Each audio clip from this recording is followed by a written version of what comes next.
My name is Weldon Angelos. In 2002, I was arrested in a sting operation for selling less than $1,000 worth of cannabis. I was forced to trial and I lost. Due to the mandatory minimum sentencing laws, I was sentenced to a 55-year prison term. I lost my career as a music producer. I lost my family. I lost the chance to raise my 2 sons for selling less cannabis than the current personal use limit in California. When I began serving my time, I never thought I would end up walking out those doors 13 years later. When I walked out those prison doors, I knew that I wanted to dedicate my life to helping those in situations like myself who did not have the luck that I did. This is my mission green.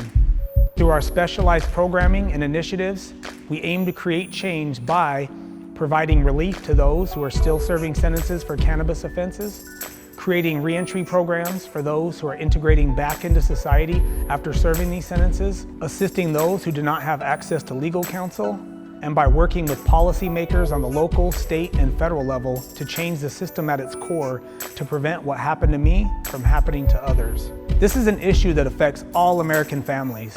This is Mission Green. Please join the movement.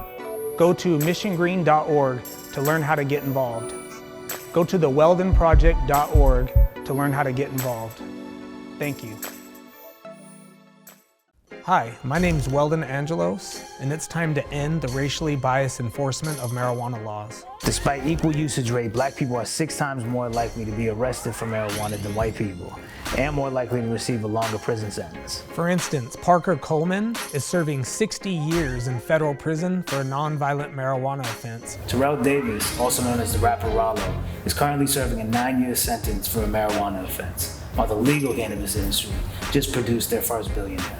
This hypocrisy needs to end. With the stroke of his pen, President Biden can fix this problem by granting a general pardon for those incarcerated for marijuana offenses. Please join Russ and the Weldon Project in urging President Biden to issue a proclamation to put an end to this hypocrisy. Go to theweldonproject.org and learn how to get involved.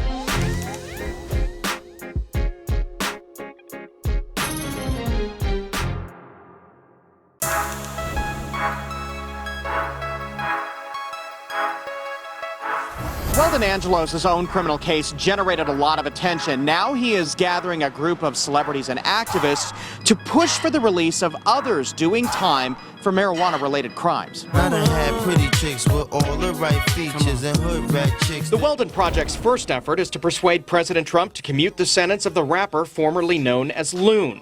Amir Muhadith is serving time for a drug conspiracy charge. He was sentenced to, I think, 14 years in prison for just making an introduction to someone. He never sold a drug. Angelos is drafting others to help him. Faith Evans, NBA champion Kevin Garnett. Angelos says they're starting with this case, but want to push the president to do so much more. So now you're an entrepreneur. 5-10 years ago, you're a criminal. So people understand, you got sentenced to 55 years for $900 of pot? It was so outrageous, even the judge balked at the sentence that he was forced to impose. So with Rollo, it's a little bit different because we're talking 440 pounds, I believe, of weed. Yeah, so Rollo's situation is a little bit different, but at the same time, there are people making millions and billions for selling, tens of thousands of pounds, in other states, and they're not being prosecuted federally, even though they both violated federal statutes.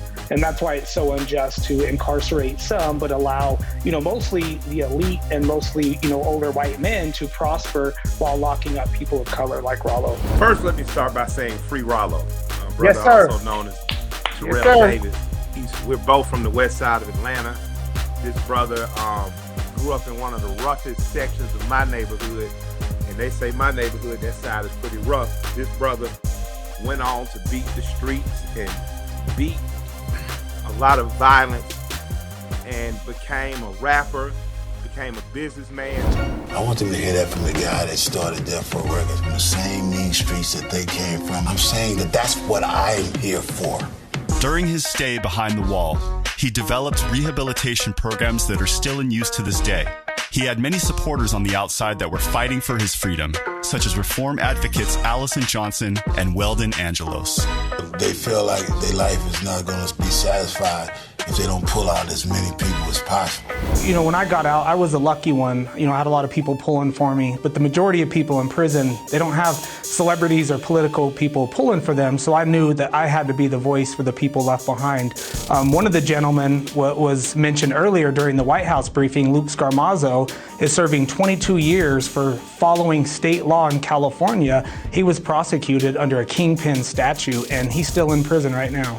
Can you give us the update with what's happening with Big TC, please?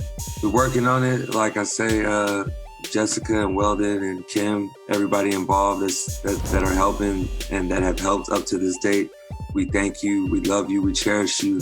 And, just looking to get it in the governor's on his desk and hopefully get him pardoned, because he's definitely been in jail for a long time for something that he's not done. Biden said it on the campaign trail, he said it during the debates, that no one should be in prison for cannabis. While he doesn't support, full legalization, he supports decriminalization and expunging records. And so we're gonna hold him to it. He made those promises, and people are sitting in prison while watching, the elite continue to enrich themselves off this plant, and while simultaneously keeping some people in prison, and the hypocrisy must stop. Weldon, Project Mission Green, the first thing I want to thank you for is not just getting out and forgetting about us. You feel what I'm saying? It was like we're all on the same team. We all had all our posters. A lot of times me and your poster was right next to each other because we were kind of like the youngest of the bunch of all the advocacy groups that was like voting for us. So it was like we were around the same age, so it was like I could feel your pain. You feel what I'm saying? I want to let you know the work that you're doing is amazing, and it takes a real trooper and a real warrior to say, stop whatever it is it's doing, forget my bills, forget whatever it is going on, forget the pandemic. I don't care if the pandemic keeps going up and 400,000 or 500,000 people die. I'm finna go march this in. I'm gonna try to go get this dude home. And I don't care about all that other stuff in the way. So that just speaks volumes to me, and I just want to thank you.